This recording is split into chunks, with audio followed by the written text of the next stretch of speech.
Hello there and welcome to Connect Africa, a new dawn for Senegal as the West African country now swears into office the youngest president in the country's political history. But what does this victory signal for Senegal? We speak to one man who's been on exile for about 6 years, but is now returning home to his country with a belief that the 44-year-old will turn around the fortunes of Senegal. Senegal will be a country of hope, at peace, with an independent justice system and a stronger democracy. President William Ruto is paying his first state visit to Ghana. We'll tell you more as the West African country and the East African countries have all pledged to increase cooperation amongst both sides. I must say that we are elated to receive His Excellency Ruto on his first state visit to Ghana from the 2nd to the 4th of April 2024. And stay with us as we bring you all of these stories. But first, we give you a wrap of some of the major stories making the headlines around the continent. Bassirou Faye, Senegal's 5th president, has been sworn into office at a ceremony in the capital, Dakar. Last month, 44-year-old Mr. Faye won the delayed elections, securing 54% of the votes, ahead of his main challenger, Amadou Ba. On Friday, the country's Constitutional Council confirmed Mr. Faye as the winner. Heads of state from around the continent attended the inauguration ceremony, including Nigeria's President Bola Tinubu, who is also chair of the regional bloc ECOWAS. People are surviving by picking wild fruits and tubers after droughts destroyed crops in parts of the central Mozambique. Hunger has forced dozens of families from their homes in Sofala province and into neighboring areas of Manica province, authorities say. Because of its latitude and coastal location, much of Mozambique is vulnerable to the destructive El Nino weather phenomenon, which has worsened with the climate crisis. District official Candido Zeka, who is responsible for economic affairs in the badly hit area of Chemba, admits not enough has been done to help people in need, but says food aid and farming resources are on their way. South African Speaker of Parliament, Nosiviwe Mapisa Nkakula, has lost a court bid to stop her being arrested over allegations of corruption. She is accused of soliciting bribes in return for awarding contracts while serving as defense minister from 2012 to 2021. She vehemently denies any wrongdoing.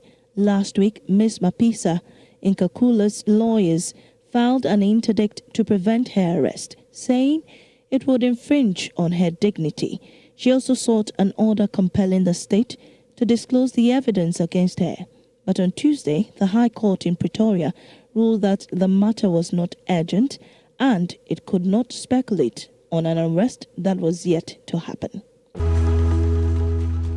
Kenya's largest public referral hospital has announced that it will depose hundreds of unclaimed bodies currently at its morgue if family members will not collect them. Interested members of the public are therefore requested to identify and collect the bodies within 7 days, failure to which the hospital will seek authority from the courts to dispose of them. The Kenyatta National Hospital said on Tuesday in a notice published in the privately owned The Star newspaper. The 541 bodies include 475 babies and 66 adults.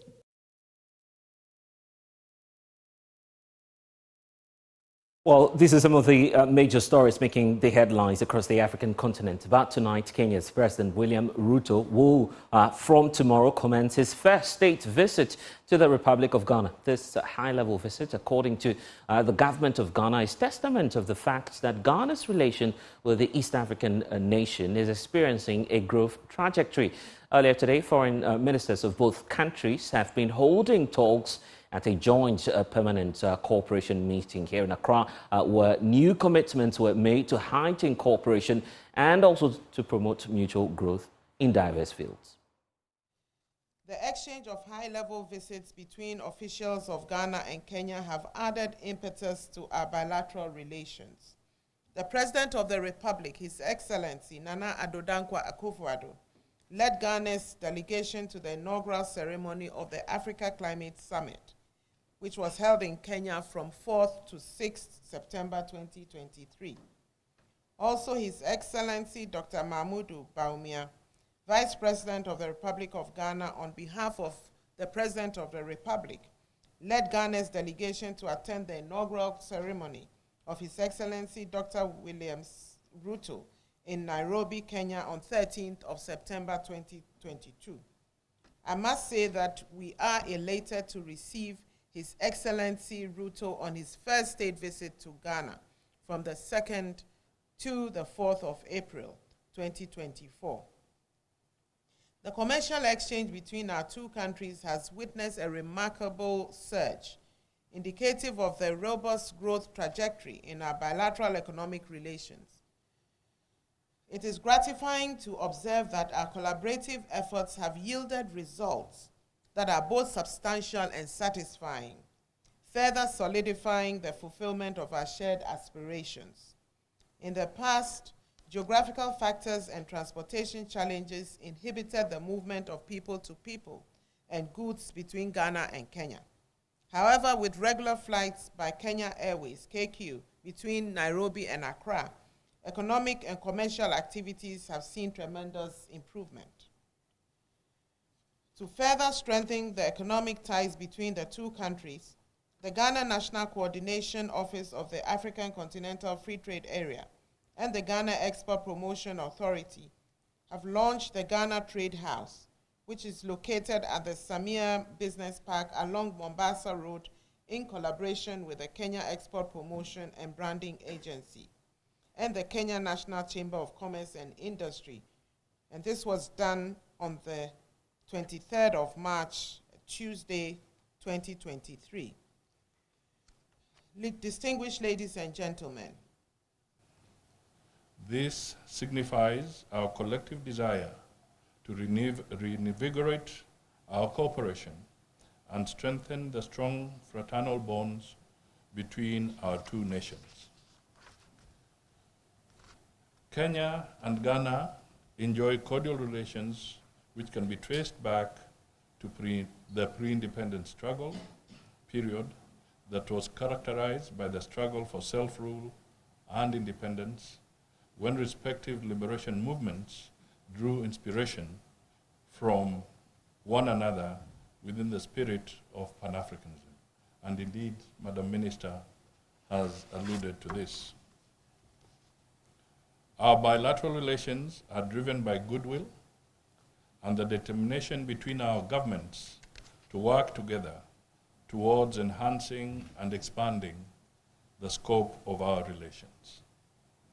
I wish to record my appreciation to the respective technical teams for the hard work and dedication during the deliberations held in the past few days. I'm informed that the officials have been reviewing the terms of reference, establishing the Joint Permanent Commission for Cooperation, and laying down the strategic framework for progress on mutual objectives of our two countries. In so doing, they have set the parameters on the conduct and promotion of our cooperation.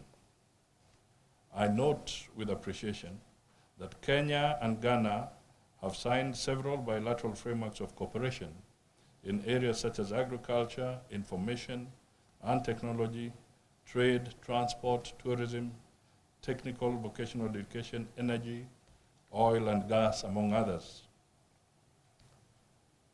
Kenya is keen to explore and expand cooperation with Ghana in more areas to create value for our people. Mutually beneficial economic ties and investment flows must continue to grow between our two countries, as these are the foundations for mutual benefit and integration.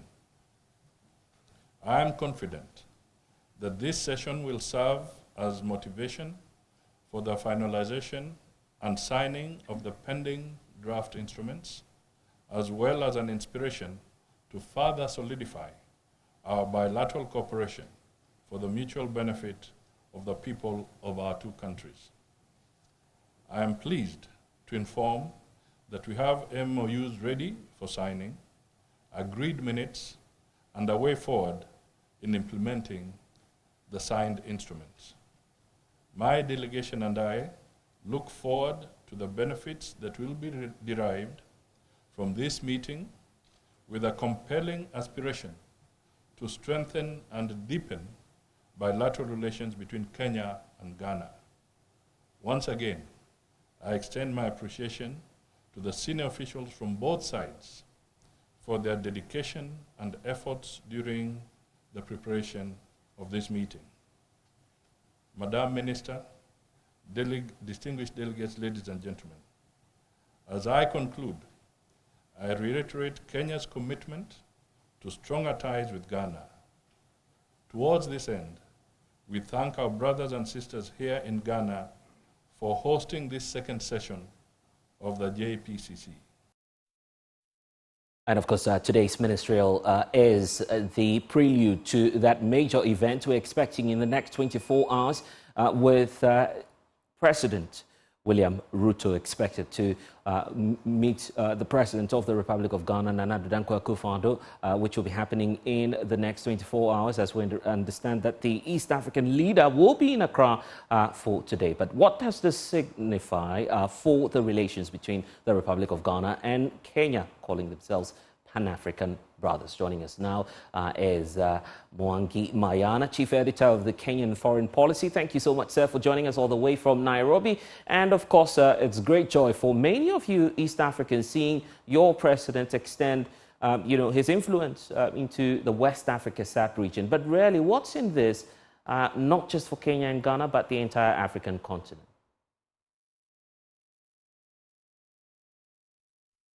Thank you so much for hosting me. And hello, Mwangi, we can hear you loud and clear. Yes, if you could just hear me? Yes, loud and clear. If you could just make the point for us again.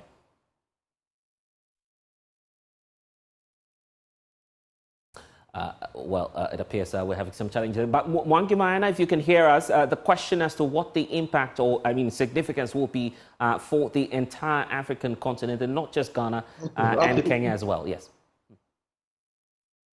Thank you. Definitely, it's a big visit for Africa because President Ruto, who is the champion of the African Union institutional reforms, today, or rather tomorrow, is going to meet the Ghanaian president, Nana Akufo-Addo. Remember that one of the key issues that is going to be discussed is the issue to do with the African free continental trade. And President Ruto has been, in one or the other, trying to push for increased intensity between African countries trading together. We have seen him in the year 2022 flagging off Kenyan tea under the umbrella of the African free trade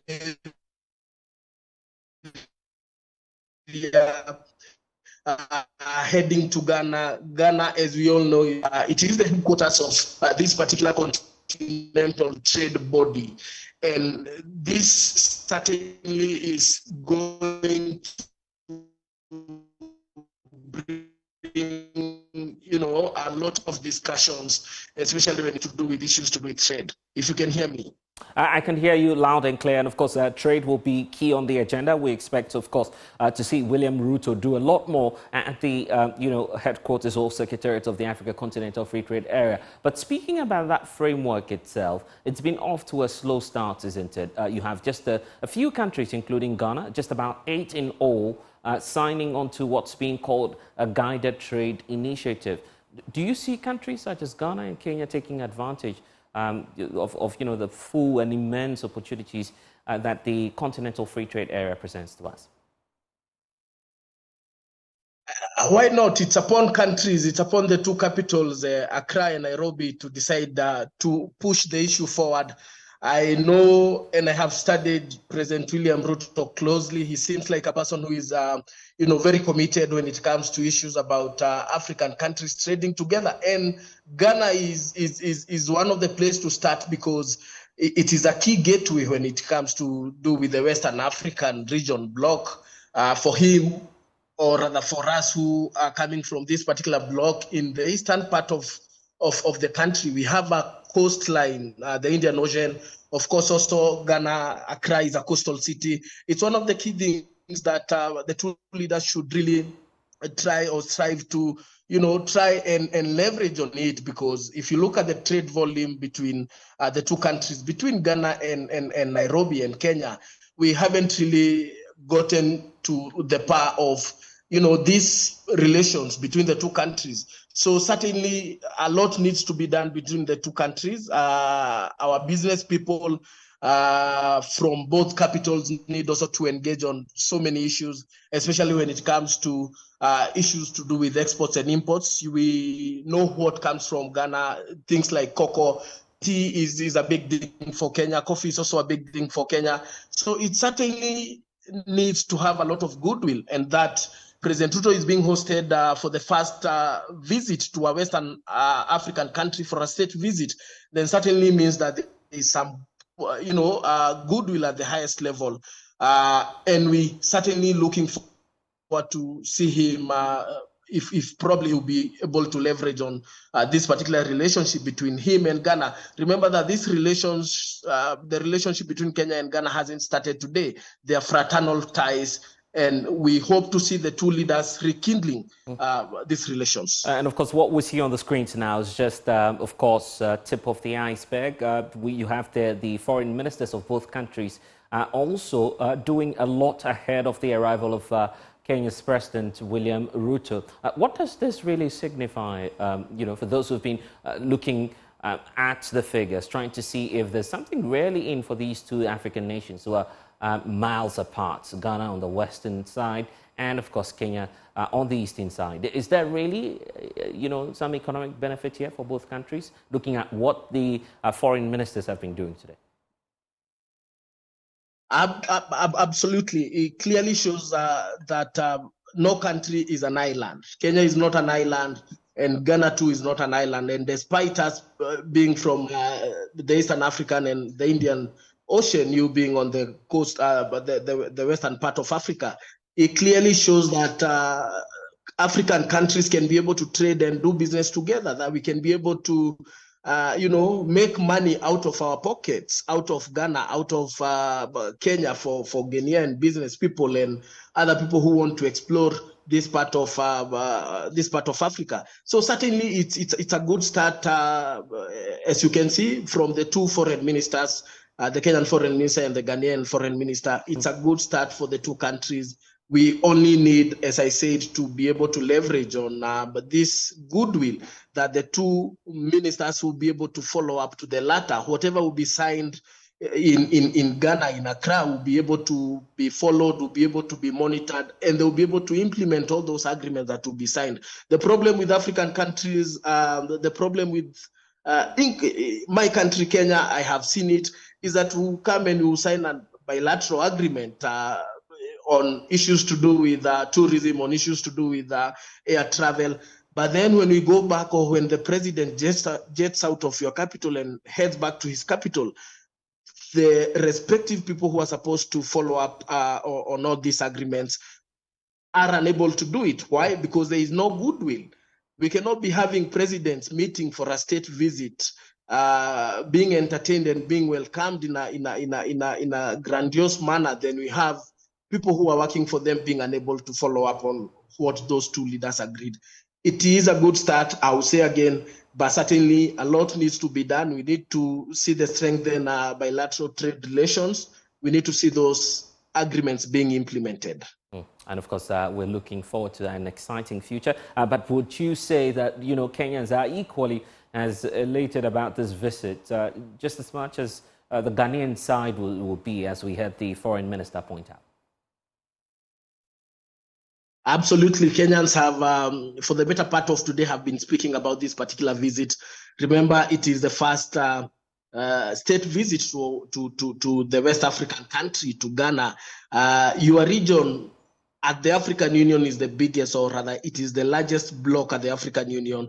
One of the key thing that people have been engaging on is about to do with Kenya's candidature for the African Union Commission. We all know that Raila Odinga, Kenya's opposition leader, has been fronted by President William Ruto to, be able to succeed Musa Faki, who will be leaving office next year in February. We know that President Ruto and President Nana Akufo-Addo will be able to engage on this particular issue, also to try and lobby from an African perspective that, Kenya is now leading the institutional reforms at the African Union. Why not give us a chance to be able to continue with the good work that has been done by the predecessors? Yes.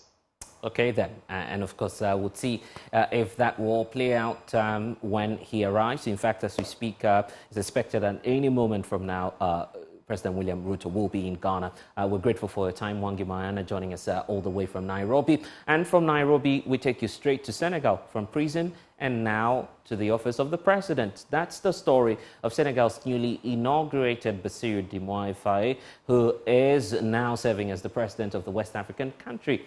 A couple of hours ago, the previously little-known opposition figure actually completed a successful journey, dramatic one, ascent from prison where he was less than 2 weeks ago, before the March 24 elections, along with the popular opposition figure and mentor, Ousmane Sonko.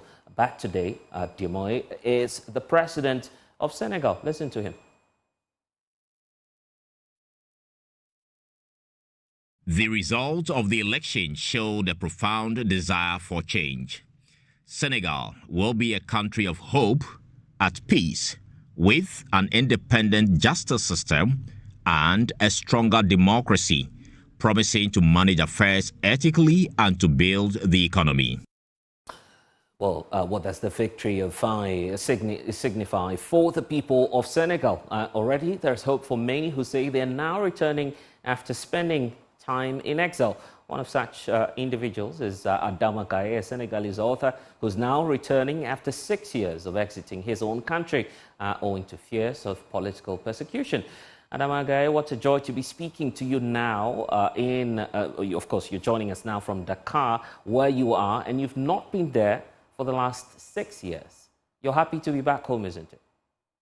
Absolutely elated. I just landed, actually, in the country, and this has been something I've been longing for since October 4th, 2019, when I left the country following my illegal detention and arrest by the president of Senegal, then Macky Sall, under dubious terms, because I had written about the way he mismanaged the oil and gas of the country. He tried to silence me. I refused to budge, and after that I decided, because the situation was no longer safe, to leave the place in order to wage the battle internationally, which I did through international media, through a book I wrote under the title Hostage of a State in French, Otage d'un État, and then through my networking with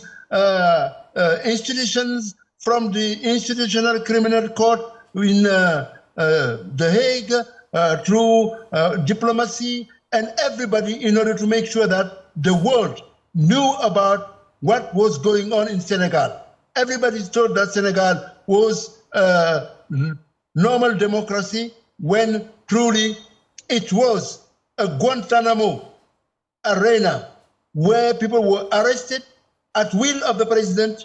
Many had been killed, over 80, 100, no one knows, maybe hundreds. But in addition to that, thousands of people illegally detained. This is something that has been the worst nightmare of this country, hitherto known as a democracy in Africa. I see, but this is all targeted at one individual, and that's Macky Sall, who is now leaving power. But of course, you'd give him some credits, at least for handing over power peacefully. No, he didn't hand power peacefully. He was forced to accept to leave power.